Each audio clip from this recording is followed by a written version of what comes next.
Hello दोस्तों, नमस्कार। स्वागत है आपका हमारे चैनल पर। दोस्तों, आज हम बात करेंगे एक ऐसे अजय विधायक जो कभी अपनी जिंदगी में राजनीतिक हार नहीं मानी और न कभी हार हुआ, लेकिन एक कलंक जो उसके सिर पर लगा, वह कलंकित विधायक का नाम है कुलदीप सिंह सेंगर।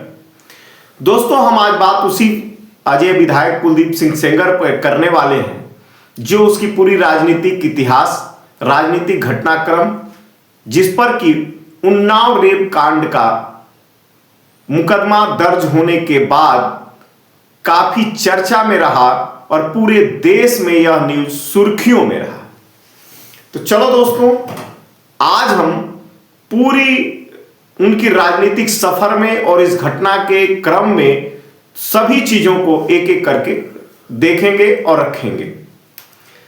बात है 1995 की, जब कुलदीप सिंह सेंगर अपने राजनीतिक परिदृश्य में उतर करके प्रधानी का चुनाव लड़ने वाले थे। 1995 की प्रधानी का चुनाव वह अपने परिवार संग मिलजुल करके लड़ रहे थे। जो पीड़िता आज उन पर रेप का केस दर्ज की है, उसी एक परिवार की एक अंग है। और 1995 में जब ये चुनाव लड़ रहे थे तो उस समय पीड़िता के पिता भी प्रधानी के चुनाव में कूद पड़े थे। बात कुलदीप सिंह सेंगर से शुरू हुई। कुलदीप सिंह सेंगर ने पीड़िता के पिता को मनाया और कहा कि इस बार प्रधानी का चुनाव हमें लड़ने दीजिए और जीत हासिल होने के बाद या हार हासिल होने के बाद जो भी होगा, अगले चुनाव में हम आपका मदद करेंगे। बात दोनों में डील हो गई। पीड़िता के पिता मान गए और कुलदीप सिंह सेंगर को सपोर्ट किए। कुलदीप सिंह सेंगर 1995 चुनावी प्रधानी का चुनाव जीत गए। उसके बाद जानते ही हैं, पद और प्रतिष्ठा पाने के साथ साथ ही वैभव भी पास आने लगा। बीते दिनों के बाद समय आया 2000 का, अब फिर से प्रधानी चुनाव का। कुलदीप सिंह सेंगर अपने बात से मुकर गए और पुनः 2000 के प्रधानी के चुनाव में कूद पड़े। पीड़िता के पिता भी सामने एक परिवार के ही मेंबर थे, रिश्ते में चचेरे चाचा लगते थे। वह भी जो है न माने और कुलदीप सिंह सेंगर के विरोध में प्रधानी का चुनाव लड़ बैठे। बात एक दिन दरवाजे पर तू तू मैं की आ गई और दोनों लोगों में मारपीट हो गई। फिर जो है ये उन्नाव जिले के माखी गांव के दोनों पक्ष रहने वाले हैं, आमने सामने घर है। इसके बाद दोनों पक्ष थाने में गए। पीड़िता के पिता के भाई पर जो है कुलदीप सिंह सेंगर के भाई अतुल सिंह पर जान से मारने की धमकी का मुकदमा भी दर्ज हुआ और फिर दोनों पक्षों में धीरे धीरे इस मुकदमे के बाद खूनी रंजिशें भी हुई, मुकदमों का दौर चला और आज दोनों पक्षों पर 20 से अधिक मुकदमे दर्ज हैं। लगभग पीड़िता के पिता दिवंगत मृत्यु हो चुकी है, उन पर लगभग 28 मुकदमे दर्ज थे और पीड़िता के चाचा पर भी लगभग 10 मुकदमे दर्ज थे। बात आगे बढ़ी। कुलदीप सिंह सेंगर पुनः 2000 का प्रधानी चुनाव जीतते हैं और उसके बाद उनका राजनीतिक वर्चस्व उन्नाव जिले में बढ़ता चला जाता है। फिर बात 2002 की होती है। 2002 के चुनाव में जो कभी भी बहुजन समाज पार्टी उन्नाव सदर से चुनाव जीती नहीं थी, उन्नाव सदर बहुजन का हमेशा हार का मुंह देखना पड़ा था।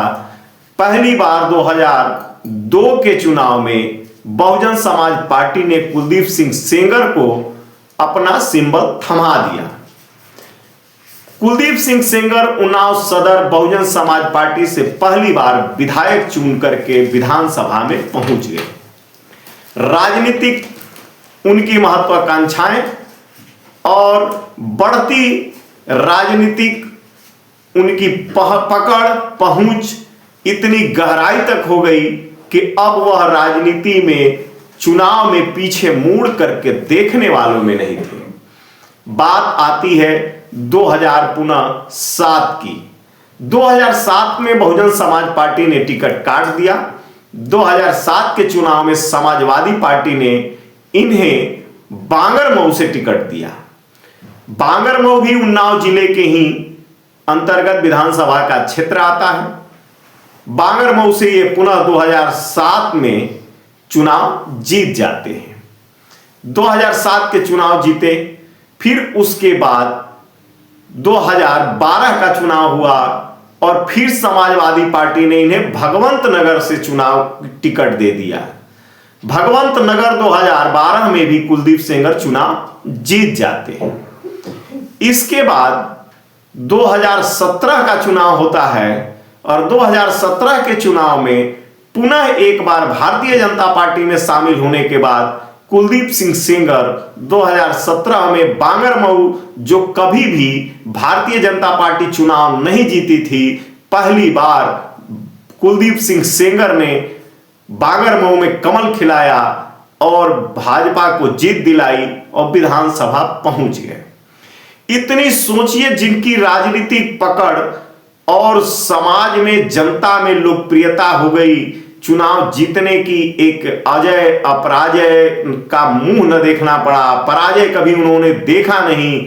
इस बढ़ती हुई पद प्रतिष्ठा में 2018 में पीड़िता ने उन पर रेप का केस दर्ज करवाया, वो भी इस आधार पर कि माखी गांव की प्रधान की पत्नी उन्हें नौकरी दिलाने के नाम पर, इनका घर उन्नाव में है, निवास स्थान उन्नाव में है, बनाए हुए हैं, वहां ले गई और नौकरी के नाम पर ठगी हुआ और वहां कुलदीप सिंह सेंगर इनके साथ गैंग रेप किए।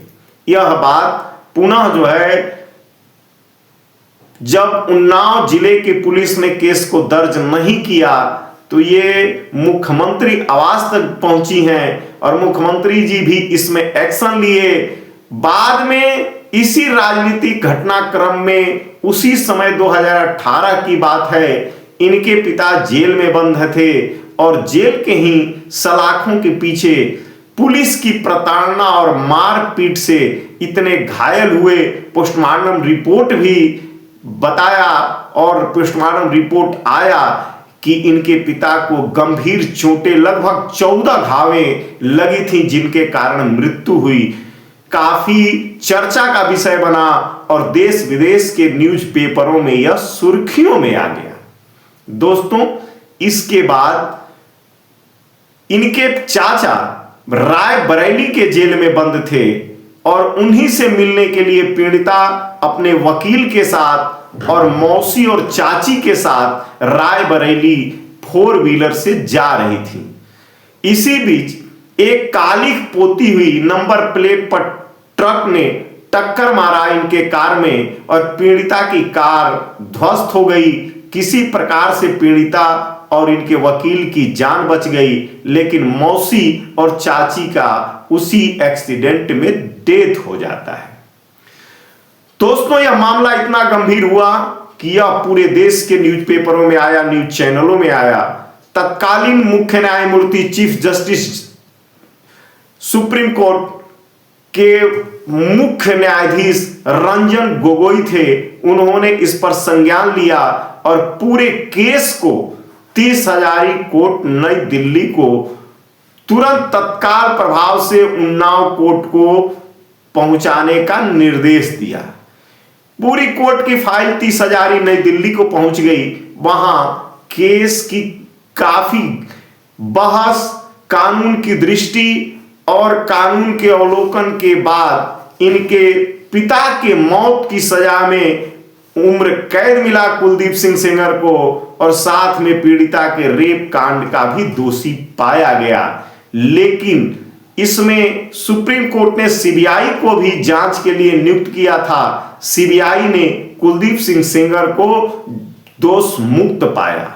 उसी आधार पर आज दिल्ली हाई कोर्ट ने कुलदीप सिंह सेंगर को जो उम्र कैद की सजा थी उसको तब्दील करके जमानत में परिवर्तन कर दिया और जमानत मिल गई है, जिससे आज पूरे देश में यह एक चर्चा का विषय हुआ है।